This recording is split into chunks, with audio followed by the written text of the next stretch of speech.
नमस्कार मित्रों, मैं आप सभी का दोस्त मित्र सखा विश्व मौर्य परिषद।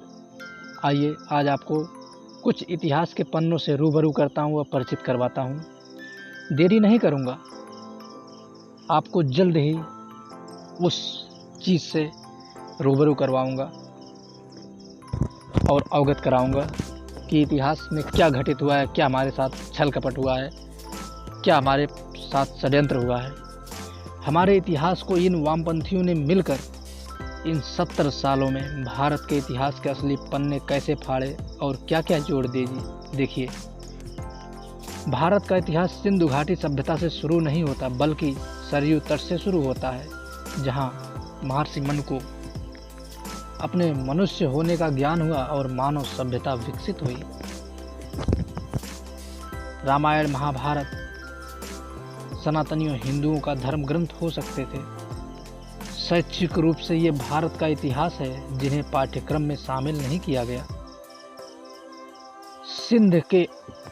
सिंध को अरबों ने जीता अवश्य था, मगर बाप्पा रावल ने उन्हें मार मार कर भगाया भी था। मगर सिर्फ अरबों की विजय पढ़ाई जाती है और बाप्पा रावल को कहानी किस्सों के भरोसे छोड़ दिया जाता है। व्यवस्था के अनुसार सम्राट पोरस ने सिकंदर को रोका और वीरता से युद्ध लड़ते लड़ते पराजित हुआ। यह आवश्यक नहीं था, लेकिन अलाउद्दीन खिलजी ने मंगोलों को रोका। ये बात याद से लिखी गई और चंद्रगुप्त मौर्य ने अपने नेतृत्व में सिकंदर को मार मार कर भगाया। ये बात किसी को नहीं याद है और अकबर की कहानी पढ़ाई जाती है। सम्राट अशोक ने कैसे विदेशियों के छक्के छुड़ाए, ये बात किसी को नहीं पढ़ाई जाती है, परंतु टीपू सुल्तान याद है। और भी ऐसे है, मौर्य वंशियों ने कितने बड़े बड़े कार्य किए, कितने जो है कि अच्छे रूप से भारत के हजार टुकड़ों को, करोड़ों टुकड़ों को एक सूत्र में पिरोकर एक अखंड भारत का निर्माण किया। ये नहीं बताया जाता, परंतु सिकंदर को महान बताया जाता है। बाबर से औरंगजेब तक हर बादशाह के लिए अलग अध्याय है, जबकि भारत के गौरवशाली भारत पर कुछ नहीं। मुगलों का 1707 तक का तो इतिहास बता दिया, मगर बड़ी ही चतुराई से। उसके बाद सीधे 1757 की प्लासी युद्ध लिखकर अंग्रेजों को ले आए। इतनी जल्दी क्या थी जनाब? जरा 1737 में पेशवा बाजीराव द्वारा मुगलों की धुलाई भी पढ़ा देते। 1757 में मुगल सल्तनत का मराठा साम्राज्य में विलय हो गया था, मगर जबरदस्ती उसका अंत 1857 में पढ़ाया जाता है। 1757 से 1803 तक मुगल मराठा साम्राज्य के अधीन रहे और 1803 से 1857 अंग्रेजों के। 1757 के बाद कोई मुगल सल्तनत नहीं थी। पानीपत में मराठों की हार हुई, ठीक है, मगर ये उनका अंतिम युद्ध नहीं था। वे दोबारा खड़े हुए और अंग्रेजों को भी धो दिया। ये कब पढ़ाओगे?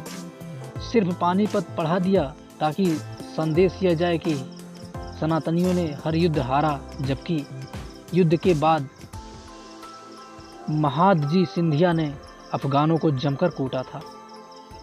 जितने कागज बलबन, फिरोज शाह तुगलक और बहलोल लोदी पर लिखने में बर्बाद किए, उन कागजों पर महादजी सिंधिया, नाना फडणवीस और तुकोजी होलकर का वर्णन होना चाहिए था।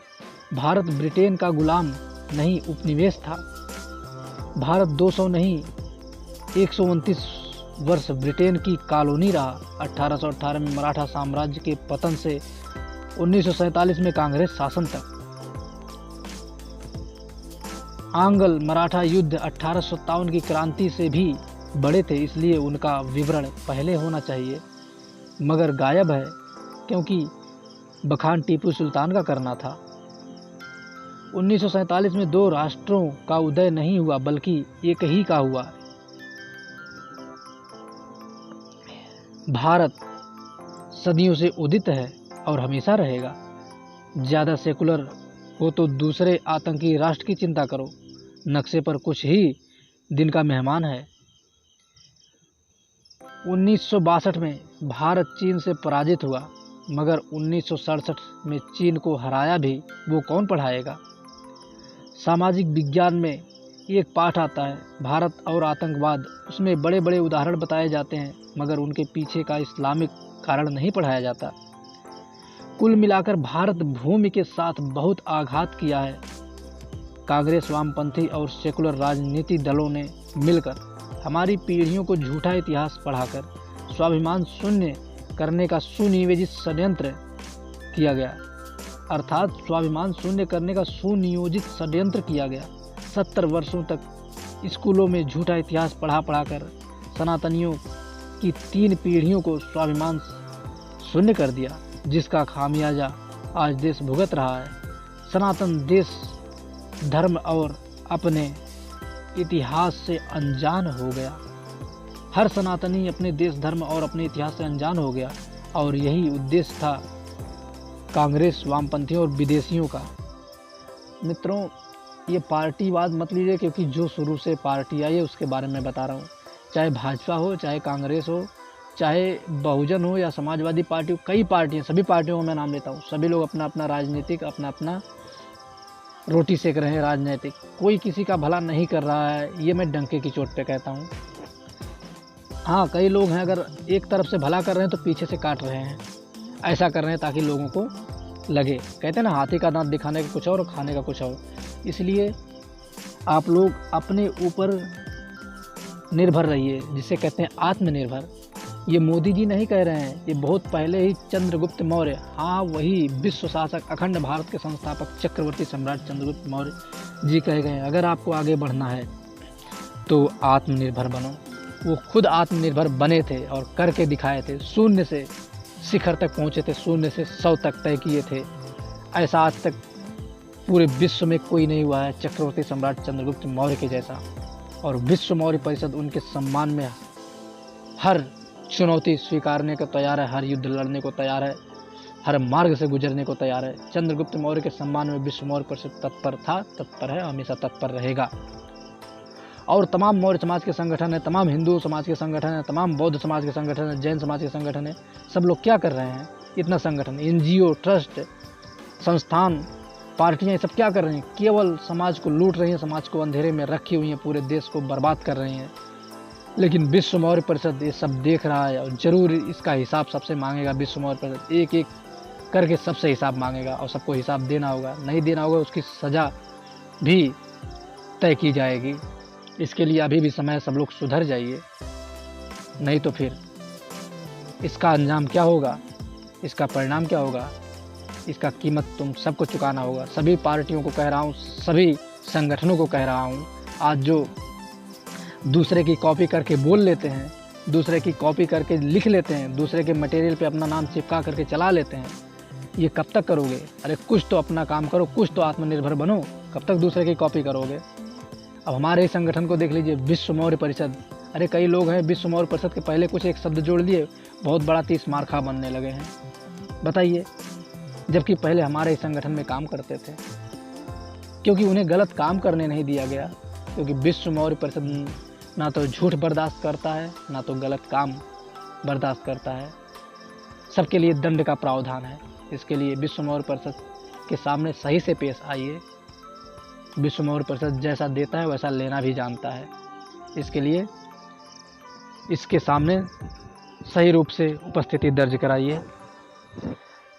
मित्रों, यदि हमारे तरफ से आपके भावनाओं को ठेस पहुंचा हो तो इसके लिए मैं क्षमा चाहूँगा, सभी से क्षमा चाहूँगा। परंतु जो सच्चाई है हमेशा कहूँगा और कहता रहूँगा और कहता भी हूँ। जिसको रोकना है रोक लें। विश्व मौर्य परिषद जिंदाबाद। विश्व शासक, अखंड भारत के संस्थापक चक्रवर्ती सम्राट चंद्रगुप्त मौर्य ही भारत ही नहीं पूरी दुनिया के प्रथम क्रांतिकारी और भारत के असली पिता वही हैं जो खंड खंड भारत को अखंड बनाए थे। ठीक है मित्रों, सत्यमेव जयते। जय जय भारत, जय मौर्य वंश, अखंड भारत। हाँ, आस्था, धर्म और समाज को अलग रखिए, आस्था धर्म को अलग रखिए, एक में मत मिलाइए। साहित्य अलग रखिए, इतिहास को अलग रखिए, एक में कंपैरिजन दोनों का मत कीजिए, नहीं तो कभी ज्ञानी नहीं बन पाएंगे। ठीक है मित्रों, फिर मिलेंगे। जय हिंद, वंदे मातरम, जय माँ भारती, जय नारी शक्ति।